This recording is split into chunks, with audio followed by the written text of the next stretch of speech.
Me de Isaiah Kodwampo, obetumi afem the great ampo mbrembren. Wonu me nka mo ni ehwe too much G8. Too much G8. Mo ye too much. Na me so me ye am fire.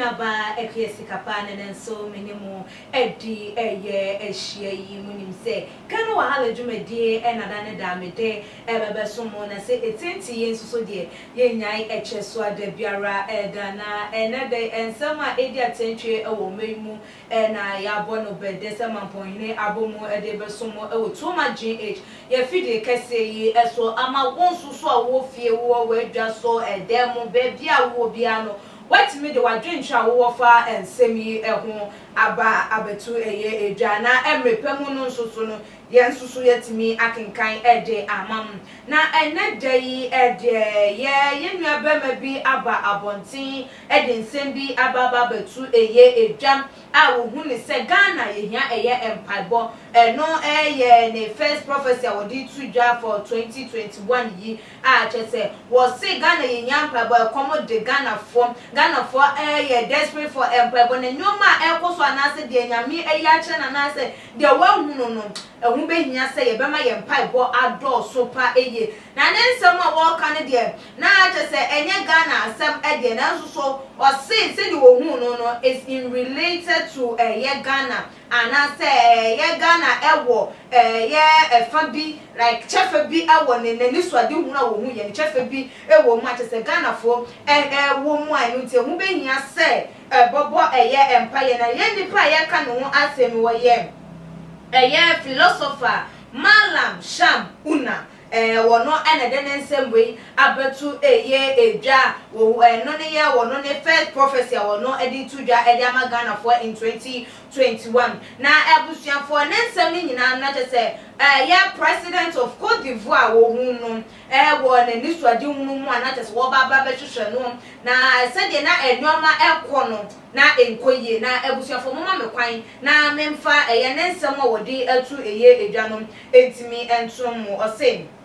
I saw President Alhassan Ouattara in my dream and it wasn't pleasant at all. Ghana is hungry for prayers, thirsty for prayers, angry for prayers, and desperate for prayers. So wherever one is, should pray for Ghana till balance of our breath is finished. Muslim outside Ghana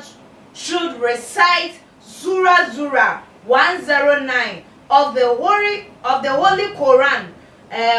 11,000 for each mosque daily and pray for themselves, their Christian counterparts, and other people in their country. In my dream, I saw President Alhassan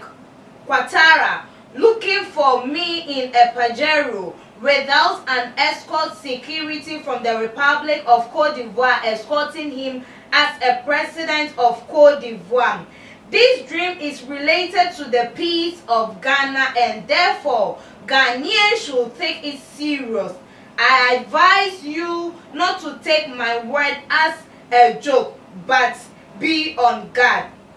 I don't want one day Ghanaians will come out and say, I said it and it happened, but they should say, I once said it and they worked on it and it never happened. We ye nuabema yem papa Malam Sham Una wadene sem no say and wadi etu eye edwa say president of Cote d'Ivoire ebebe hwehwe na na chese wote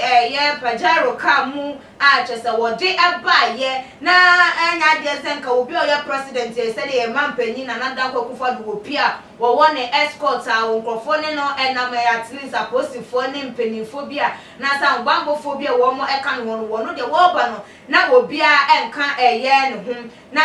wantese se oye panyi anase president mampanyi na obia wo behwehwe obi na obia enka honam nko na wo ba na no na wodi etu eye edwa ese wono de Well, ade no na se kire na in connection with Ghana ya sundue ye peace wo mayi emu ya sundue enti yenhwem na yembo eho empire ye na wo eje Muslims wo outside say wo muzura 109 Holy Quran wo recite 11,000 times wo mu kokopie mu wo mosque na wo mo bompire no de huhia wo recite plan na wo mo bompire ma wo Christian counterpart no say de be ya Ghana ene wo man ya sundue ebetimi abamu anya sade a na ni swade mu no ebamu a wo mpese Ghana fo ebekasem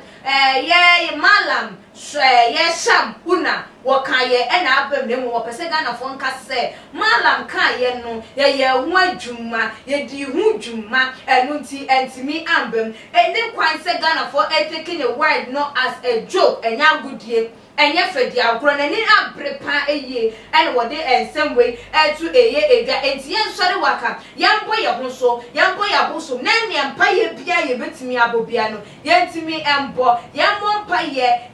ye sanso hunu se Ghana kom ye like comedy ye mpa bo ekom ezu comedy ye mpa bo su kom ena ye bo afu nyina eye mpa bo ebufo ena we are desperate for prayers enti yambo empire till say empire bia ni wo bia ma ye bebo ansa na ye beja empire bo a ye jai ebo anya sadiam de ye behunu ana de ye betie no wan hwe yi a ekoye emfa emma eye wo meyi no de nsem etu dia na Ghana fo binum kura ka se de bi se ye hunu asofo ne malamfo ye hu de ye nya mu biem adenya mebe nko ana mosom no ye hwenko na monko a mudi na chi a enu ti da bia won ka sempa emfa enkyere mu won bie enoma paso emfa enkyere mu won da nyoma pa edi enkyere mu na da ne da bone esum ewuo enkwanhia modahwieguo ye nyoma ense emfata enu nko a enu ti Ghana for dodo na se wo mo abre ye enkomhye ne prophecies a eba eni fi malams for ye asofo prophet ene de keka eho wo hwe papa anase ye nwa bema malam sham una ne nsomodi etu edwe ya de na betimi aka ede afon fo adwenche no ebra na emrepem no ye bekenkan ede amam nanu mako eso ya sema ede adwumadi be so ma brani abrebia Mama Juliet Ventures eba no nchense papa ba o kitchen sisi ne wo dem sisi dia o akade ni nyina afa ne number na ne ntwetwe enkomo ne chi akwan so be hunu ewo abekan la part this roofing sin so ewo honum se wo dan so ebo no wo mo bebo ede amam se de be ya wo chance no na wuso esesa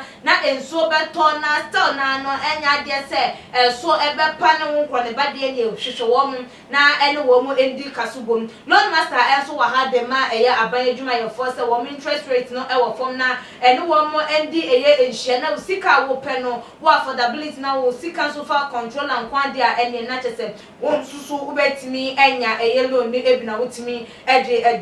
wujuma na ye di esi no subscribe to channel no so when you like the videos na share meeting edi clear sika pa makramo too much GH.